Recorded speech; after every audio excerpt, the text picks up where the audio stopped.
চরণ। এই জীবনের সবচেয়ে বড় সেটাই তো সাধন।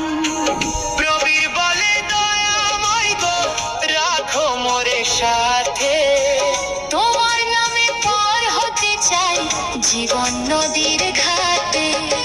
কেউ তো রবে না চিরকাল এই ধরনীর বুকে, সময় ফুরালে সবাই যাবে মৃত্যুর ডাকে ডাকে।